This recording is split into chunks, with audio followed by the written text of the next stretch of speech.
Madam Secretary, welcome back to the committee.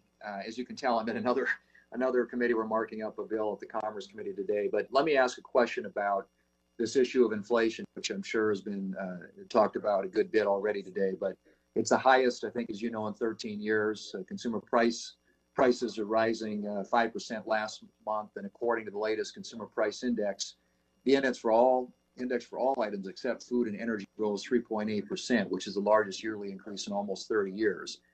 The energy index rose 28.5% over the last year, and according to the survey by the Federal Reserve Bank of New York, fears of inflation in the year ahead hit its highest level on record, with a consumer expectation up to 4%. Do you view this inflationary trend as transitory, or do you expect an extended period of raised inflation? Well, I've previously said that I see important transitory influences at work, and I don't anticipate that it will be permanent, but we continue to monitor inflation data very carefully, and importantly, for the long run inflation outlook, we see inflation expectations by most measures. There are many different measures, and by most measures see those expectations as being well anchored. And I think the consensus of forecasters is that this bout is temporary. Partly what we're seeing is that prices that just collapsed at the onset of the pandemic in the service sector, where demand collapsed. As the economy's opening back up again, prices are now moving back toward normal levels in leisure, hospitality, airfares, and the like. In most cases, prices remain below pre-pandemic levels, but they're rising, and that's some of what's going on here. But there are also bottlenecks, and clearly firms are having difficulty hiring workers. I believe our economy is on track to get back to a more normal operation, and that inflation will decline over time, but we're going to monitor this very, very carefully. Do you still believe agree with the administration's projection of 2% for the year?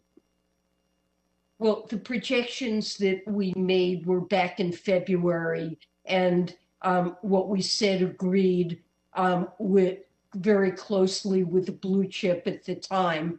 We're going to be doing a mid-session review and coming out with a new forecast. And certainly for this year, inflation will be higher than that. Let me switch gears here for a minute. The Biden administration has proposed having banks report to the IRS gross inflows and outflows of business and personal accounts, which would be a significant new intrusion into taxpayers' lives. Yet just last week, the IRS had one of the most widespread breaches in the agency's history in order to advance a political agenda. This apparent leak, a targeted attack, I should say, on a select few Americans undermines the confidence in the agency and goes to the heart of public trust between taxpayers and the IRS's ability to safeguard private information. Can you tell me how the Treasury and the IRS hold individuals accountable who broke federal law by sharing confidential tax information and tax returns? And will you commit to updating me on what steps the administration is taking to ensure this doesn't happen again? And can you maybe tell us what steps you've taken so far? Yes, this was a very serious situation, and I in the Treasury Department take very seriously the protection of government data. We've referred this matter to the Treasury Inspector General and to the Department of Justice. The IRS Commissioner is looking into the matter, as is the Treasury's Inspector General for Tax Administration.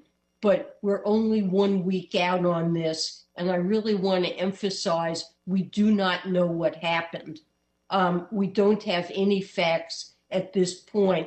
I promise to keep you updated on what we find, but it is absolutely top priority to safeguard taxpayer data.